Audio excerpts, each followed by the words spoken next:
À quoi ça sert de repérer un nid de frelons par drone? Il n'y a aucune technique aujourd'hui qui existe pour trouver un nid de frelons d'une façon organisée ou scientifiquement organisée. Les seuls nids que l'on trouve sont des nids qui sont signalés par le hasard de la découverte. Et ce qu'on cherche à faire, c'est avoir une technique, une méthodologie, dans le cadre de Bees for Life, qui permettra de trouver les nids de façon organisée et structurée avec une méthode scientifique. Et donc le plus tôt possible en saison, c'est-à-dire quand ils seront les plus petits possibles. Et notre objectif est de les voir à cette saison-ci, comme celui qu'on vient d'observer aujourd'hui, et ensuite de pouvoir le neutraliser.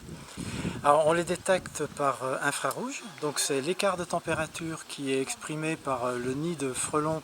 Il y a entre 1000 et 1500 frelons à l'intérieur du nid.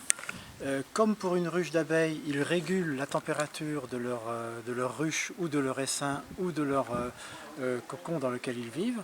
Et à partir de là, ils dégagent de la chaleur.